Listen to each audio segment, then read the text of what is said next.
I welcome you all to this class, and today's topic is central bank and its functions. So हम इसमें central bank के different type of functions के बारे में पढ़ेंगे, जिस तरह से बैंक ऑफ इशूइंग नोट्स हैं या बैंकर्स टू द गवर्नमेंट है, bankers bank and supervisory role है, lender of last resort and custodian of foreign exchange, clearing house function, then control of credit, and the last topic is difference between central bank and commercial bank. So we are going to discuss about all these functions in this video.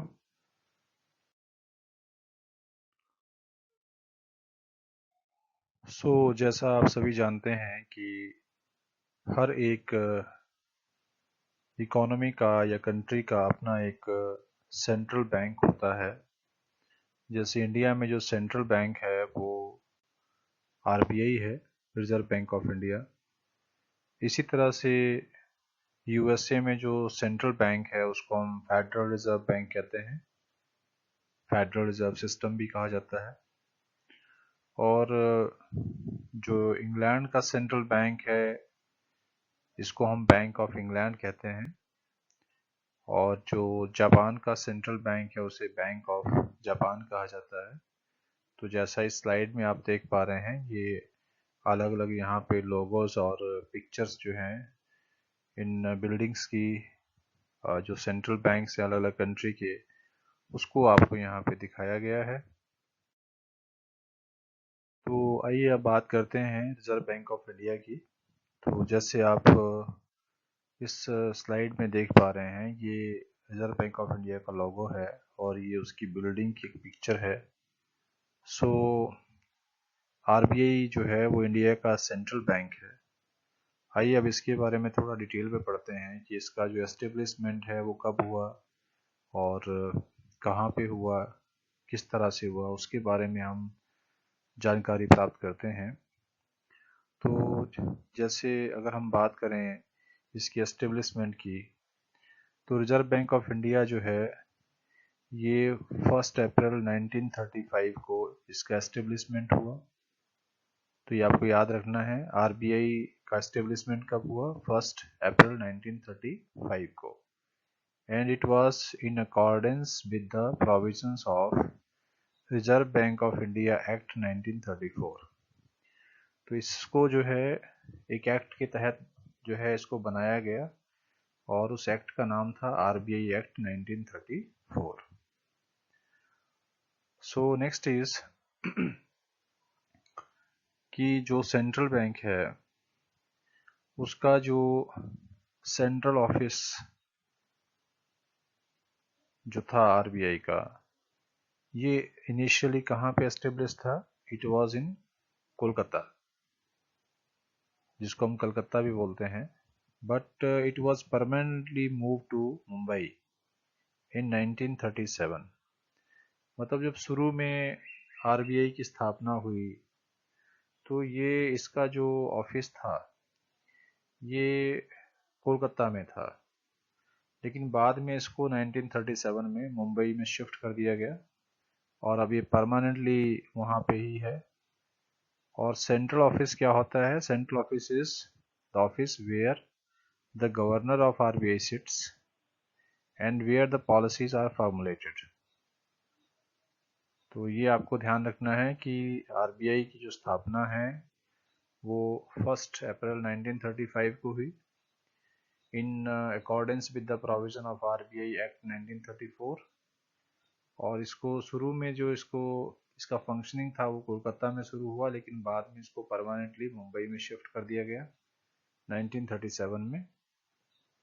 And next point is कि जो RBI है ये शुरू में it was privately owned, तो originally it was privately owned, एक तरह से प्राइवेट बैंक था ये। लेकिन 1949 में जब इसको नेशनलाइज किया गया उसके बाद आरबीआई जो है वो एक तरह से fully owned by government of India है। अब आरबीआई जो रिजर्व बैंक ऑफ इंडिया है ये पूरी तरह से सरकार के अंडर आता है, और सरकार की देखरेख में ही ये बैंक काम करता है। Now let us understand about some functions of central bank कि सेंट्रल बैंक जो है वो कौन कौन से फंक्शंस करता है। सेंट्रल बैंक के कुछ फंक्शंस हैं जिसको हम वन बाय वन डिस्कस करेंगे। तो उसमें सबसे पहले है bank of issuing notes and second is banker to the government. तो this is also banker to the government. इन सभी फंक्शंस को हम डिटेल में डिस्कस करेंगे। Next point is this is bankers bank and supervisory role. ये बैंकों का बैंक है और उनको सुपरवाइज भी करता है। And next one is it is also the lender of last resort. ये अंतिम ऋणदाता की तरह भी काम करता है। And next is it is custodian of foreign exchange. ये फॉरेन एक्सचेंज का कस्टोडियन है एक तरह का, मतलब ऑफिशियल इंचार्ज है ये। And next point is clearing house function. तो आरबीआई जो है एक तरह से क्लियरिंग हाउस फंक्शन भी परफॉर्म करता है। And next is controller of credit. तो ये क्रेडिट को इकोनॉमी के अंदर कंट्रोल करता है according to requirement. So these are the functions of central bank. Now we will discuss the next, and we are taking the functions of central bank one by one. So first function, as it is mentioned, it is bank of issuing notes. So we will discuss it now. Central bank जो होता है उसके पास note issue करने का एक monopoly right होता है। Monopoly right का मतलब है एक एक्सक्लूसिव राइट होता है सेंट्रल बैंक के पास। तो एक्सक्लूसिव राइट और मोनोपोली राइट का मतलब है कि सिर्फ आरबीआई के पास अधिकार है नोट्स इशू करने का। हालांकि जो नोट इशूइंग अथॉरिटी है या करेंसी इशूइंग अथॉरिटी भी हम इसको कहते हैं। करेंसी इशूइंग के लिए जो है वो दो इंस्टीट्यूशंस काम करती है एट द सेम टाइम। एक तो आरबीआई है और दूसरा मिनिस्ट्री ऑफ फाइनेंस है। तो आपको ये ध्यान रखना है कि जितनी भी तरह के कॉइन्स हमारी इंडियन इकोनॉमी में सर्कुलेशन में है और साथ में 1 रुपी पेपर नोट, जो कागज का नोट है 1 रुपए का करेंसी नोट, तो 1 रुपए का करेंसी नोट और बाकी सभी तरह के कॉइन्स उसको इशू करता है मिनिस्ट्री ऑफ फाइनेंस। और इसके अलावा बाकी जितने भी पेपर करेंसी नोट्स हैं अदर देन 1 रुपी नोट्स, उस सारे के सारा जो करेंसी नोट है उसको कौन इशू करता है? आरबीआई इशू करता है। इसीलिए जो है आरबीआई को एक तरह से हम currency authority function of central bank भी इसको कहते हैं। तो बैंक ऑफ इशूइंग नोट्स को एक तरह से currency authority function of central bank भी कहा जाता है। और इसमें जो अगली बात समझने वाली है वो ये है कि सेंट्रल जो बैंक है, ये जो करेंसी इशू करता है ये एक तरह से अनलिमिटेड लीगल टेंडर होता है। Currency issued by RBI is unlimited legal tender. Unlimited legal tender का मतलब है कि इसको पेमेंट्स के लिए आप यूज़ कर सकते हैं। अनलिमिटेड पेमेंट्स आप इसके थ्रू कर सकते हैं। इसका अनलिमिटेड यूज़ होता है और करेंसी नोट्स में पेमेंट के लिए कोई डिनाई भी नहीं कर सकता है। हालांकि दूसरी तरफ ये जो कॉइन्स में हमारे पास करेंसी है वो एक तरह से लिमिटेड लीगल टेंडर माना जाता है। तो बैंक ऑफ इशूइंग नोट्स जो फंक्शन है उसका सीधा सा मतलब है कि सेंट्रल बैंक के पास जो है एक एक्सक्लूसिव राइट है करेंसी इशू करने का। और जैसा मैंने कहा कि अदर देन 1 रुपी पेपर करेंसी नोट जो है, बाकी जितने भी तरह के नोट्स हैं उन सबको कौन इशू करता है? आरबीआई।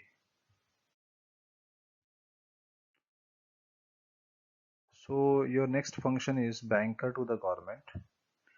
और बैंकर टू द गवर्नमेंट में जो आरबीआई है वो एक तरह से गवर्नमेंट के बहुत सारे काम करता है। बैंकर टू आरबीआई में जो सेंट्रल बैंक है उसके रोल कई तरह के हैं। एक तो पहला है as a banker to the government. As a banker to the government RBI क्या करता है कि गवर्नमेंट के जितने भी अकाउंट्स होते हैं, फाइनेंशियल अकाउंट्स या बैंकिंग अकाउंट जितने भी हैं, उन सबको कौन मैनेज करता है? उसको मैनेज करता है आरबीआई। तो एज ए बैंकर जो है, गवर्नमेंट की जितने भी अकाउंट्स बनते हैं उनको कौन मैनेज करता है? RBI. And next is as an agent to government. तो जो आरबीआई है वो एक तरह से गवर्नमेंट के लिए एजेंट के रूप में भी काम करता है। एजेंट के रूप में किस तरह काम करता है कि ये मतलब जो सिक्योरिटीज़ है, गवर्नमेंट की जो सिक्योरिटीज़ है उनको बाई एंड सेल करता है ऑन बिहाफ ऑफ गवर्नमेंट। मतलब गवर्नमेंट के बिहाफ पे सिक्योरिटीज़ को RBI from time to time खरीदता भी है और बेचता भी है as per the requirement. So this is as an agent to the government, and next one is as an advisor to the government. तो जो आरबीआई है वो as an adviser to government भी काम करता है। और एज एन एडवाइजर आरबीआई क्या करता है कि it frames policies to regulate the money market. मतलब ये आरबीआई क्या काम करता है कि मनी मार्केट को रेगुलेट करने के लिए जो पॉलिसीज़ हैं, चाहे वो इकोनॉमिक पॉलिसीज़ हैं, फाइनेंशियल पॉलिसीज़ हैं या मॉनेटरी पॉलिसीज़ हैं, इस तरह की जितनी भी पॉलिसीज़ बनती हैं, इकोनॉमिक पॉलिसीज़ बनती हैं, उसमें आरबीआई जो है गवर्नमेंट को एक तरह एडवाइज़र की भूमिका में सलाह देता है, उसको एडवाइस करता है गवर्नमेंट को। So this is banker to the government. इसमें सिंपल सी बात यह है कि आपको ये समझना है कि जो आरबीआई है वो तीन तरह से गवर्नमेंट की हेल्प करता है। एज ए बैंकर भी हेल्प करता है, गवर्नमेंट के जो अकाउंट्स उसको मैनेज करता है, और एज एन एजेंट जो है वो गवर्नमेंट की जो सिक्योरिटीज़ हैं उसको खरीदता और बेचता है। और तीसरा जो है एज एन एडवाइज़र भी रोल प्ले करता है, उसमें ये गवर्नमेंट को तरह तरह की जो इकोनॉमिक, फाइनेंशियल या मॉनेटरी पॉलिसीज़ हैं उनको फ्रेम करने में गवर्नमेंट की ये मदद करता है। So that's all for banker to the government. So next function of central bank is bankers bank and supervisory role. So how the RBI play this role or perform this function? जैसा हम पहले से ही जानते हैं कि जो commercial banks हैं, they are one sort of customers to the central bank. क्योंकि जो सेंट्रल बैंक है वो कमर्शियल बैंक की जो डिपॉजिट्स हैं उनको एक्सेप्ट करता है और साथ में एज पर रिक्वायरमेंट उनको लोन्स भी देता है। तो ये चीज़ हमने पहले भी एक बार डिस्कस की है किसी और क्लास में कि सेंट्रल बैंक जो है वो पब्लिक के साथ कोई भी डीलिंग नहीं करता है। पब्लिक के साथ कोई डायरेक्ट डीलिंग सेंट्रल बैंक की नहीं होती है, लेकिन बैंक जितने भी कमर्शियल बैंक है वो एक तरह के कस्टमर होते हैं सेंट्रल बैंक के लिए। जिस तरह से आम पब्लिक कस्टमर होती है कमर्शियल बैंक के लिए, वैसे ही कमर्शियल बैंक जो हैं they are customers to the central bank, और सेंट्रल बैंक उनकी डिपॉजिट्स को अपने पास एक्सेप्ट करता है और साथ में उनको एज पर रिक्वायरमेंट उनको लोन भी प्रोवाइड करता है। Next is it provides clearing house facility at one centre to all the commercial banks. तो जो सेंट्रल बैंक है वो क्लियरिंग हाउस फैसिलिटी भी प्रोवाइड करता है किसी एक जगह पर सभी कमर्शियल बैंक्स के लिए। तो ये क्लियरिंग हाउस फंक्शन क्या है इसको हम आगे चल के डिस्कस करेंगे। एक और फंक्शन है क्लियरिंग हाउस फंक्शन, वहाँ इसको डिटेल में हम डिस्कस करेंगे। यहाँ बस इतना समझना है कि ये क्लियरिंग हाउस फैसिलिटी जो है सभी कमर्शियल बैंक्स को प्रोवाइड करता है क्योंकि ये बैंकर्स बैंक है। And next one is it also plays the supervisor role. तो जो सेंट्रल बैंक होता है आरबीआई है वो एक तरह से सुपरवाइजर का भी रोल करता है। वो पूरी की पूरी जो हमारा बैंकिंग सिस्टम है उसके ऊपर पूरी नज़र रखता है, उसकी फंक्शनिंग सही तरीके से हो रही है नहीं हो रही है उसके ऊपर ये पूरी तरह से ऑब्जर्व करता है इसको, और फ्रॉम टाइम टू टाइम जो है उस फंक्शनिंग को प्रॉपरली मैनेज करने के लिए सही तरीके से उस फंक्शन को चलाना ताकि देश हित में काम हो, उसके लिए ये आरबीआई जो है समय समय पर जो सेंट्रल बैंक है मतलब कमर्शियल बैंक्स को वो अपनी डायरेक्शंस देता है, डायरेक्टिव्स देता है कि दिशा निर्देश देता है कि आपने इस तरह से काम करना है और ये आप इस स्थिति में ऐसा करेंगे या इस चीज़ को आप कम ज़्यादा करेंगे। जैसे जो इंस्ट्रूमेंट्स ऑफ फिस्कल या मॉनेटरी पॉलिसी है, स्पेशली मॉनेटरी पॉलिसी जैसे एसएलआर है या सीआरआर है या बैंक रेट एसएलआर है, उनको किस तरह से समय समय पर आपने कम या ज़्यादा करना है एज पर रिक्वायरमेंट, इसके लिए सेंट्रल बैंक की तरफ से गाइडलाइंस मिलती है। मतलब अल्टीमेटली एक तरह से जो आरबीआई है या सेंट्रल बैंक ऑफ इंडिया है वो एक तरह से वो सुपरवाइजरी रोल जो है वो प्ले करता है, पूरी बैंकिंग सिस्टम को ये सुपरवाइज करता है ताकि जो बैंकिंग फंक्शन है वो प्रॉपरली हो सके और लोगों का जो है वो फेथ बना रहे बैंकिंग सिस्टम के अंदर। सो next function is lender of last resort. तो ये लेंडर ऑफ लास्ट रिसोर्ट में किस तरह से अपनी भूमिका निभाता है, तो जैसे कई बार क्या होता है कि जो कमर्शियल बैंक है वो किसी तरह की फाइनेंशियल क्राइसिस में फंस चुके हैं और अगर मान लो उनको कहीं से भी पैसा जो है वो नहीं मिल पा रहा है, वो अपने लिए फंड्स मैनेज नहीं कर पा रहे हैं, तो ऐसे में वो सेंट्रल बैंक को अप्रोच करते हैं और वहाँ से उनको फाइनेंशियल अकोमोडेशन मिलता है। तो इस तरह से जो सेंट्रल बैंक है वो लेंडर ऑफ लास्ट रिसोर्ट की तरह काम करता है। मतलब central bank advances loans to the commercial bank even when it fails to get financial accommodation from anywhere। कि जब कहीं से भी पैसा नहीं मिलता है कमर्शियल बैंक्स को फाइनेंशियल क्राइसिस के टाइम पे, तो उस समय आरबीआई उसको हेल्प करता है और ये जो पैसा आरबीआई देता है ये अप्रूव्ड सिक्योरिटीज या बिल्स ऑफ एक्सचेंज जो होते हैं उसके अगेंस्ट जो है ये पैसा दिया जाता है कमर्शियल बैंक को। और उसमें इसका आरबीआई का जो महत्वपूर्ण रोल रहता है वो क्यों होता है कि आरबीआई को जो है एक तो बैंक को जो इमरजेंसी उसके लिए सामने खड़ी है उस इमरजेंसी का सॉल्यूशन करना है, उस इमरजेंसी से या उस फाइनेंशियल क्राइसिस से इस बैंक को बाहर लाना है। और इसके साथ साथ जो है वो इसकी कोशिश ये होती है कि it ensures that money market remain stable, कि जो मनी मार्केट है वो स्टेबल रहे और जो बैंकिंग सिस्टम है it does not suffer any setback. मतलब लोगों का जो है वो बैंकिंग सिस्टम में भरोसा बना रहे, इसलिए जो सेंट्रल बैंक है वो अपनी भूमिका निभाता है as a lender of last resort. तो इसका सीधा सा मतलब ये हुआ कि जब भी, क्योंकि देखिए जो सेंट्रल बैंक है या आरबीआई है इंडिया में वो पूरे बैंकिंग सिस्टम का हेड है। अगर कोई भी बैंक फाइनेंशियल क्राइसिस में आकर फेल हो जाता है तो कस्टमर्स को बहुत सारी प्रॉब्लम्स को सामना उनको करना पड़ेगा। कस्टमर्स का या पब्लिक का धीरे धीरे जो बैंक है उसमें फेथ खत्म हो जाएगा और उसका एक बहुत बड़ा सेटबैक होगा पूरी इकोनॉमी के लिए। तो उस चीज़ से बचाने के लिए और लोगों का ट्रस्ट बना रहे बैंकिंग सिस्टम के अंदर, तो उस चीज़ को मेंटेन करने के लिए बैंक हमेशा कमर्शियल बैंक्स को हेल्प करता है as per terms and condition.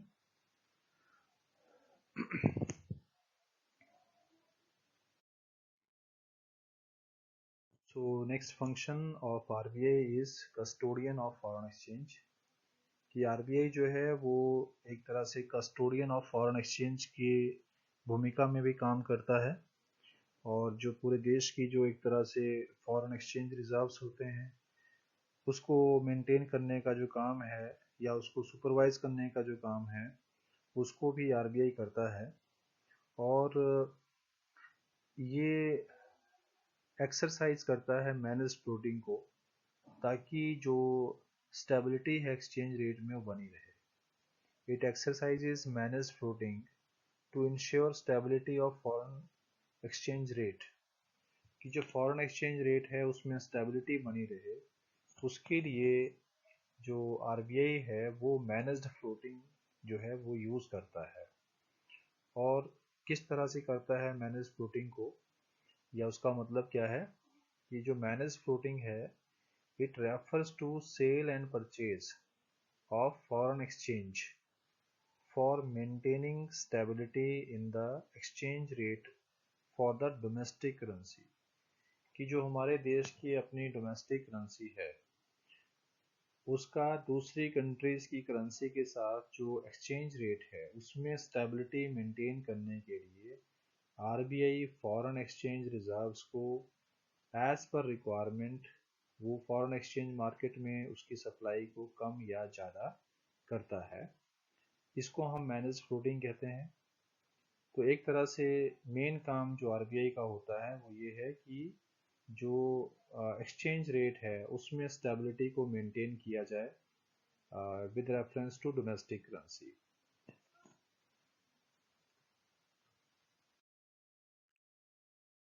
Now next function is clearing house function.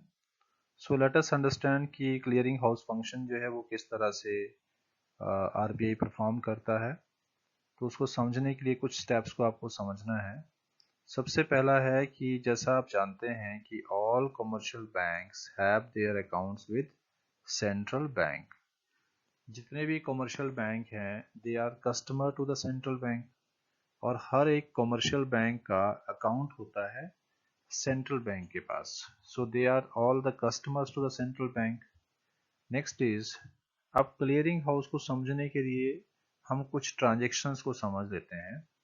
जैसे मान लीजिए कि suppose SBI receives a check of ₹50,000 drawn on HDFC bank. इसको यूं मान के चलिए कि SBI बैंक का कोई कस्टमर है और उसको किसी पार्टी से पेमेंट मिली ₹50,000 की और उसका जो चेक उसको मिला है वो HDFC बैंक का चेक है। मतलब दोबारा समझिए कि SBI बैंक का एक कस्टमर है, उसको एक रिसिप्ट हुआ है एक चेक का और वो चेक जो है HDFC बैंक का है और ये चेक कितने अमाउंट का है? ₹50,000 का है। नेक्स्ट इज, और HDFC बैंक का कोई कस्टमर है, मतलब जिसका अकाउंट HDFC बैंक में है, उसको भी किसी और कस्टमर से एक पेमेंट मिली हुई है और वो पेमेंट कितने की है? ₹40,000 की है। और वो जो चेक इशू हुआ है वो कौन से बैंक के अकाउंट से हुआ है या कौन से बैंक के चेक के थ्रू हुआ है? तो वो हुआ है SBI के चेक के थ्रू। मतलब इसको यूँ समझिए कि HDFC बैंक का कोई कस्टमर है, उसको 40,000 रुपये का एक चेक उसको मिला है किसी ऐसे कस्टमर से जिसका अकाउंट जो है SBI बैंक में था। मतलब उसने SBI बैंक का एक चेक काट कर जो है HDFC बैंक के कस्टमर को दिया है 40,000 रुपये का। तो नेक्स्ट क्या होता है अब कि अब जो चेक है ये दोनों ही चेक जो बैंकों के हैं ये सेंट्रल बैंक के द्वारा क्लियर किए जाते हैं क्योंकि उन दोनों ही बैंक्स का क्या है? आरबीआई के पास अकाउंट है।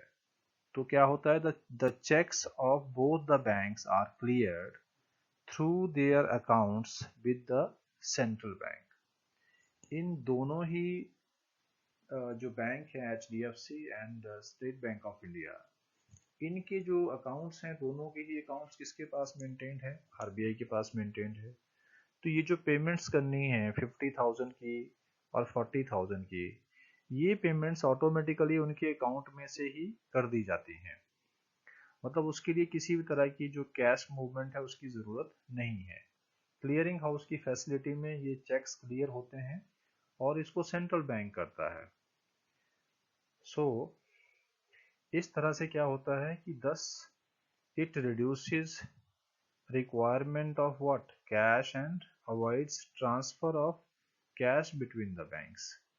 तो इससे क्या है कि इस एक तो जो रिक्वायरमेंट ऑफ कैश है वो कम होती है क्योंकि इसमें कैश पेमेंट्स नहीं करनी है, कैश डिपॉजिट भी नहीं कराना है, बल्कि जो क्लियरिंग हाउस फंक्शन है उसमें एक दूसरे के जो बैंक्स हैं उनके अकाउंट्स में ही उसको सेटल कर दिया जाता है।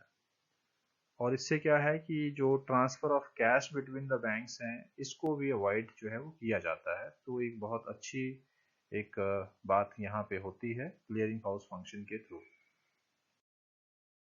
तो आइए अब क्लियरिंग हाउस फंक्शन को और थोड़ा बेटर वे में समझ लिया जाए। जैसे मैंने कहा था कि ये जैसे आरबीआई है और एक बैंक है जो एचडीएफसी बैंक है और दूसरा कौन सा बैंक है, एसबीआई बैंक है। अब एचडीएफसी बैंक का कोई कस्टमर है, उसका उसने एक पेमेंट दी है एसबीआई बैंक के कस्टमर को और वो पेमेंट कितने की है, 50,000 रुपीज़ की है। मतलब एसबीआई बैंक अकाउंट होल्डर का के पास एक चेक आया, वो कितने का था, 50,000 का था।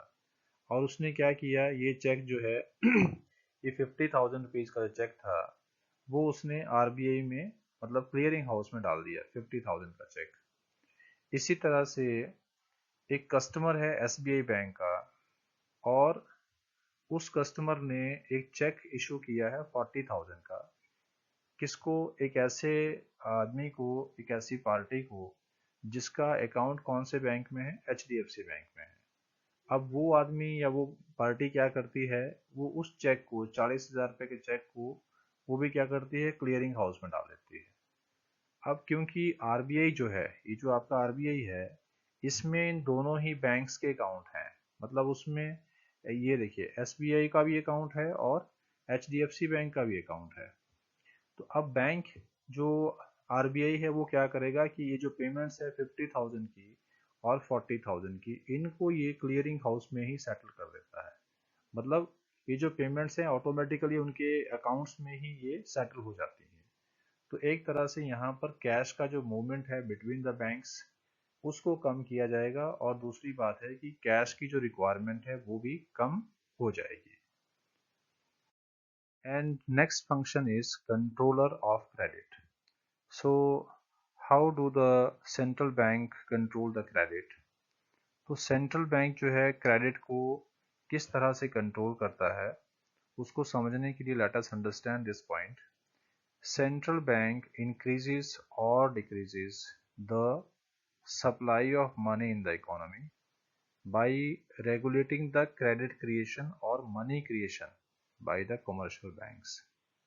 कि जो सेंट्रल बैंक है वो क्या करता है, मनी सप्लाई को मार्केट में या तो इंक्रीज करता है या डिक्रीज करता है, ताकि उससे क्या है कि जो आपका क्रेडिट क्रिएशन है या मनी क्रिएशन है वो कमर्शियल बैंक्स के थ्रू रेगुलेट हो जाए, उसको नियंत्रित जो है वो किया जा सके।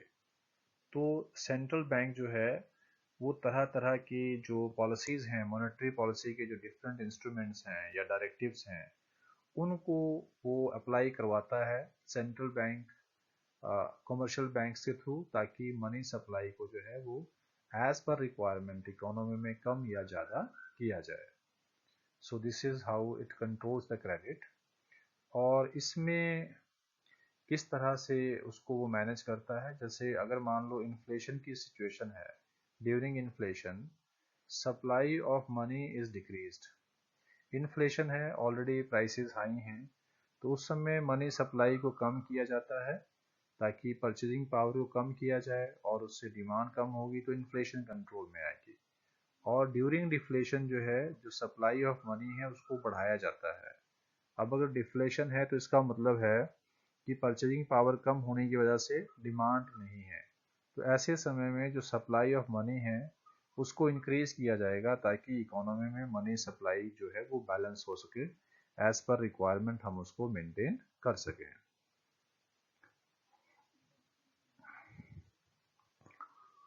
सो इस तरह से ये जितने भी फंक्शन हमने अभी पढ़े हैं आरबीआई के या सेंट्रल बैंक ऑफ इंडिया के, इन सभी फंक्शंस को आरबीआई परफॉर्म करता है।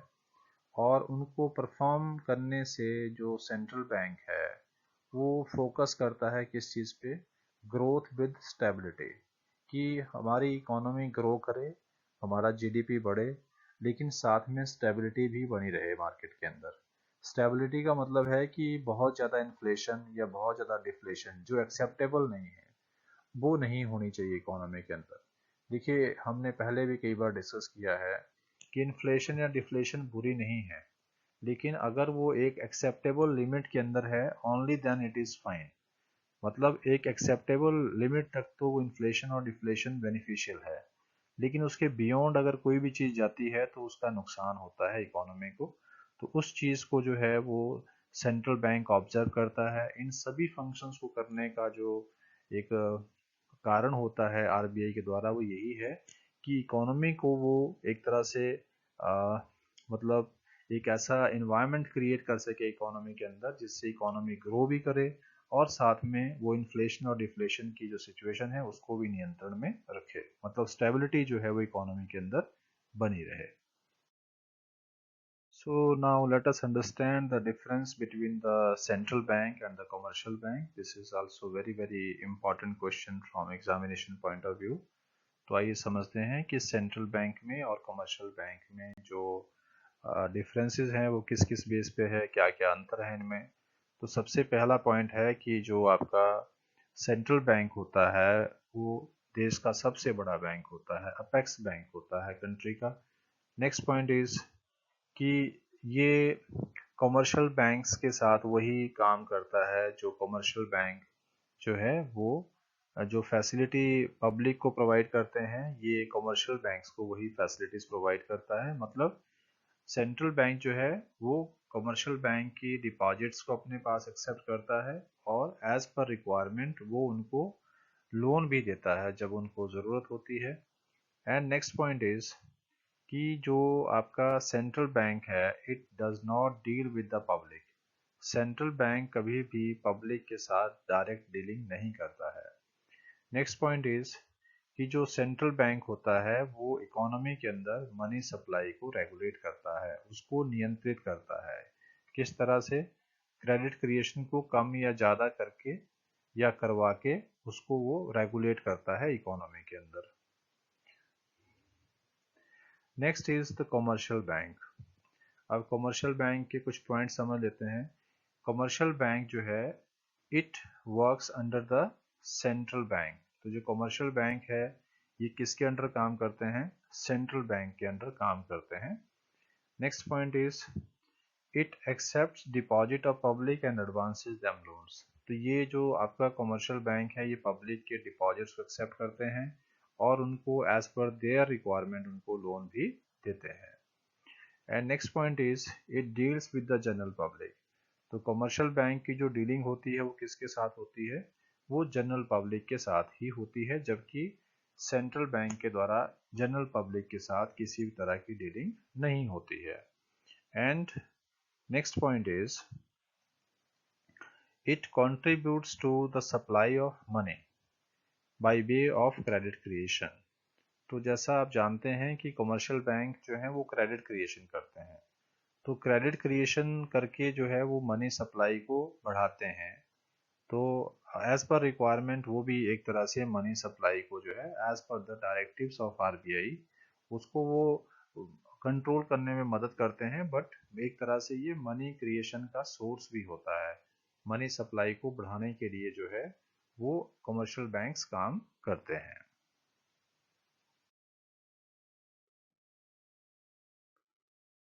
So next point for the difference between the two, that is central bank and commercial bank is, पहले हम central bank के points देख रहे हैं। So जो central bank है it is the custodian of foreign exchange reserves in the country। तो इसको हम already पढ़ चुके हैं कि foreign exchange reserves का जो official इंचार्ज होता है या custodian होता है तो वो कौन होता है? Central bank of the country होता है, मतलब इंडिया में जैसे आरबीआई है। नेक्स्ट पॉइंट है कि जो सेंट्रल बैंक है it exercises manage floating to control exchange rate of domestic currency. कि इंटरनेशनल मनी मार्केट के अंदर जो हमारी डोमेस्टिक करेंसी है उसका एक्सचेंज रेट में स्टेबिलिटी बनी रहे उसके लिए सेंट्रल बैंक जो है वो मैनेज फ्लोटिंग का सहारा लेता है। मतलब वो एज पर रिक्वायरमेंट जो है फॉरेन एक्सचेंज रिजर्व्स को कम या ज़्यादा करता है। नेक्स्ट पॉइंट इज कि जो सेंट्रल बैंक है it is note issuing authority and इसको हम currency authority of the country भी कहते हैं। ये नोट इशू करने का जो काम है उसको करता है। एंड नेक्स्ट इज कि ये जो बैंक है इसका मेन फोकस रहता है ग्रोथ विद स्टेबिलिटी पे। मेन एम क्या होता है इसका? ग्रोथ विद स्टेबिलिटी, कि इकोनॉमी में ग्रोथ भी हो और साथ में स्टेबिलिटी भी बनी रहे। And next is towards commercial bank, अब उन पॉइंट्स को हम डिस्कस करेंगे कि जो कमर्शियल बैंक है वो custodian of foreign exchange reserves नहीं है। नो डाउट वो फॉरेन एक्सचेंज रिजर्व्स में डील करते हैं, but they are not the custodian, वो उसके इंचार्ज नहीं है। वो फॉरेन एक्सचेंज रिजर्व्स में डील करते हैं only for the profit purpose. And next is it deals in sale and purchase of foreign exchange for profit making. तो जैसा मैंने अभी बताया कि जो आपके कमर्शियल बैंक हैं वो एक तरह फॉरेन एक्सचेंज की सेल एंड परचेज करते हैं, और वो भी सिर्फ और सिर्फ प्रॉफिट मेकिंग के लिए। तो उनका अल्टीमेटली जो एम होता है वो प्रॉफिट मेकिंग होता है, इसलिए वो उसमें डील करते हैं। नेक्स्ट पॉइंट इज कि जो कमर्शियल बैंक है वो उसके पास किसी भी तरह की नोट इशूइंग अथॉरिटी नहीं है, या ये currency authority of the country नहीं है। जिस तरह आरबीआई है, आरबीआई के पास नोट इशूइंग अथॉरिटी है, लेकिन वो अथॉरिटी जो है वो कमर्शियल बैंक्स के पास नहीं है। एंड नेक्स्ट इज कि जो आपके कमर्शियल बैंक हैं it focus on the profit maximization only. तो नो डाउट कुछ सोशल सर्विसेज भी इनके द्वारा की जाती हैं, सोसाइटी को उससे काफ़ी मदद भी होती है, लेकिन मेन जो मोटिव होता है कमर्शियल बैंक्स का it is only to earn the more and more profit, और that is to maximise the profits. So let us discuss some questions from these topics which we have discussed. So there are various questions like explain the bank of issuing note function of the central bank. मतलब जितने भी functions हैं उन पे एक separately questions पूछे जा सकते हैं एग्जाम में. Similarly explain the bankers to the government function of central bank. Then it is bankers bank and supervisory role function of central bank. Then lenders of last resort function of central bank. Then it is explain the custodian of foreign exchange reserves function of central bank. Next is explain the clearing house function of central bank. And next one is explain the controller of credit function of central bank. And the next question is distinguish between central bank and the commercial bank. And next one is explain the role of RBI in achieving growth with stability objective of. So if you find this video meaningful and helpful, so please share this video to others, those who can be benefited out of it. Thank you.